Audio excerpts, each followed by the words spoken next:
Hello Year 3, I'm here to read chapter 14 of Kid Normal. Chapter 14 is called The Taker of Care. As January went on, Billy spent more time with Mary, Hilda and Mirth. We're like a crime-fighting team, enthused Hilda once. But she fell silent as the other three looked at her with eyes that asked, "Seriously?" But no sooner had Mirth's life at school started to seem like something he might be able to cope with. Out of nowhere, the rug was not only pulled from beneath his feet, but yanked, thrown into the corner and set fire to. Guess who was standing there, holding the matches? Correct. Once again, it was the bristling, shouty Mr. Flash bearing the bad news. A couple of weeks after the great tomato sauce incident, Mirth and Billy had wandered to the library to avoid going outside into the raw January weather. It was a large, comfortable room with a calm atmosphere. That was only rarely interrupted by a gentle boop as the librarian, Mrs. Fletcher, checked her books with her computer. I wondered what her cape is, Mirth thought to himself, thinking as they settled into two comfy chairs near the window. Idly, he imagined Mrs. Fletcher firing flames out of her hands or leaping tall buildings with her pleated plum-coloured skirt flapping in the breeze. It crossed his mind that her glasses, which were fastened around her neck on a delicate metal chain, could actually be very useful in a rescue situation. You'd never lose them, he thought. And you could also use the loop as a lasso to hook into the baddie. Mirth's imagination, as ever, was getting the better of him. Ironically, he was only minutes away from finding out what Mrs. Fletcher's capability actually was when Mr. Flash barged into the library like a wrecking ball. "Cooper!" he barked, looking around like an angry lighthouse. Mrs. Fletcher bristled. "Shh!" she hissed sharply. Mr. Flash tried again. "Cooper!" he husked in one of the loudest whispers ever recorded. "Oh no," whined Billy, sliding down behind his chair. "He's going to shout at us. He's still angry about getting covered in sauce." But it wasn't sauce that Mr. Flash had come to discuss. He spotted Mirth in his seat beside the window and strode over, his huge boots clonking on the floor. Mrs. Fletcher went bright pink and made another angry shh noise. "Cooper," began Mr. Flash in an even more strangled voice, "I have some news for you. That I've got to start preparing the class for their PCAT. Obviously, that's not much point you being in my lessons." Oh, great, thought Mirth. This is where he tells me I can hang out in the library for an hour every morning. "But you're not going to be hanging about in the library every morning," roared Mr. Flash unhelpfully. Behind him, Mrs. Fletcher got up from her librarian's chair, looking furious and shushing like a nearly boiled kettle. "You're going to be helping out Carl while the rest of us have CT. Mr. Flash looked like he was enjoying himself enormously. "The caretaker?" asked Mirth blankly. "That's right. You'll be the right-hand man's right hand." Mr. Flash went on. "So in the morning, you head to Carl's and see what you can help with, and leave the rest of it to get on with some work. All right?" Mr. Flash had gradually become aware that someone was standing right beside him, breathing heavily. Nervously, he turned his head and found himself staring into the furious eyes of Mrs. Fletcher. "This is a library," she began angrily, "and I said shush. So would you please shush?" "All right, Mrs. Mouse, just giving Cooper here some good news. Keep your knickers on." "I beg your pardon," began Mrs. Fletcher. "You heard. Don't get your hair in a twist. It's too quiet in here anyway." And at that point, Mrs. Fletcher lost her temper. And this is where Mirth found out what her capability was. Because when Mrs. Fletcher boils over, her head transforms into a very large foghorn. And you not know what noise a very large foghorn makes? "Bark!" went Mrs. Fletcher's foghorn head directly into Mrs. Flash's face. And then again, twice more. "Bark! Bark!"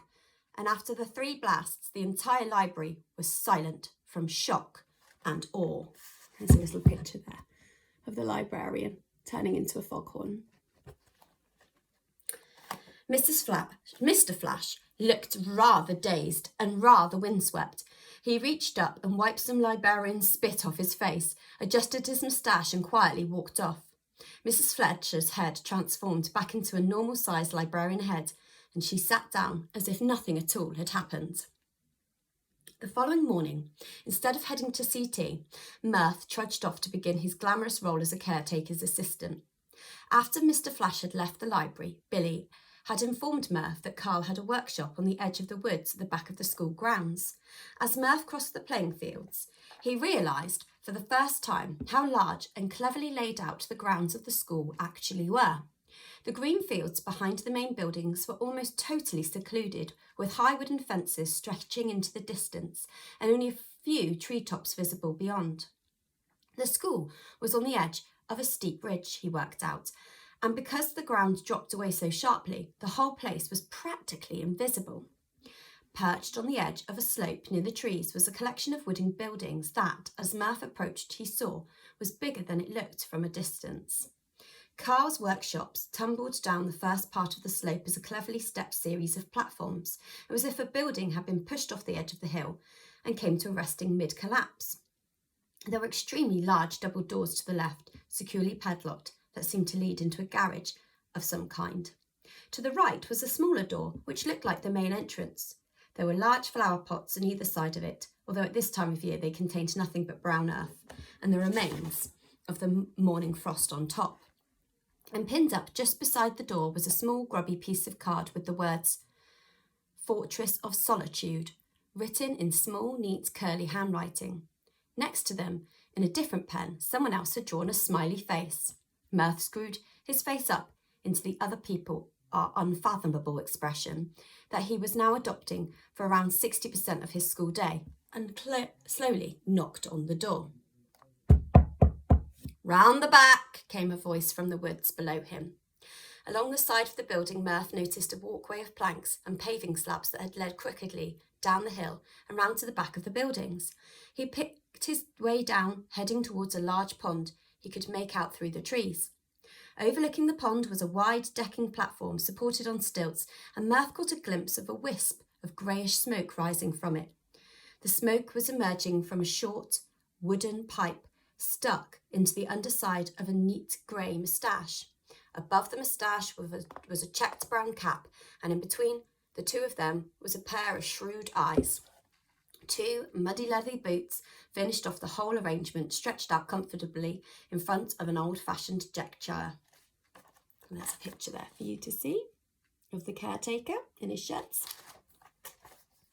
"Kid Normal," he said, drawing the words out of spectacularly and gazing at Mirth through the cloud of smoke that came with them. Mirth realised that though he had seen the caretaker zipping around the school plenty of times, he'd only once actually heard him speak before. His voice had a reassuring old man husk to it, but it was deeper and more confident than he'd been expecting. Mirth half raised a hand in a nervy way. Mr. Flash said I could come and help you out," he explained. I'm off CT because I don't, he trailed off. "Because you don't have a cape," the caretaker finished for him. "Because Jeffrey Superman signed you up to the school thinking you were super, and now he's too embarrassed to admit he's made a massive mistake." And that just about sums it up, thought Mirth, signifying this by raising his eyebrows slightly and puffing out his cheeks. "I'm Carl Walden, pleased to meet you. Well, what can you do then, Kid Normal? Can you hold a brush?" Mirth bristled. "Of course I can hold a brush. Holding a brush isn't superpower. Sorry, a capability. Who would watch a film about the adventures of amazing Captain Brush?" "Who would watch a film about a perfectly ordinary kid?" countered Carl, which was unanswerable. Mirth did not answer, proving this to be true. "Right then, Captain Brush," continued the caretaker. "Time to put your amazing powers into action. The school is under threat. Only you can save the day. You'll find your secret weapon in the cupboard behind me." He jerked his head in the direction of a rough wooden door in the back wall of the outbuildings. "Sweep up the workshop for me. I'll be here if you need anything." And he settled back in his chair as Mirth went inside, leaving Carl to gaze out over the calm waters of the pond in the woods. It was warm inside the workshop, and it carried the reassuring smell of sawdust, glue and paint. A long wooden bench ran along the entire length of the room on one side, and above it was a board covered with every imaginable kind of tool, all neatly arranged in special clamps or hanging from hooks. There were intriguing contraptions everywhere. Something motorbike shaped sat in one corner, covered by a cream-coloured cloth, and weird-looking weapons lined another wall. One had a large iron grappling hook sticking out at the end. Murph found a broom and began sweeping half-heartedly, all the while taking in this mysterious place. On one shelf was a collection of angels, some made out of pottery, some wooden, some with big faces, small faces, elaborate rings and broken rings. A series of metal clamps ran along the edge of the main workbench, one which Carl seemed to have been using recently. There were a small pile of metal shavings on the floor underneath and a selection of tools strewn across the worktops nearby. Held in the clamp was a metal wristwatch. Murph swept his way in that direction to get a better look. The watch had lots of buttons, and he wondered what they could all possibly be for. Unable to resist the urge to find out, he touched one tentatively.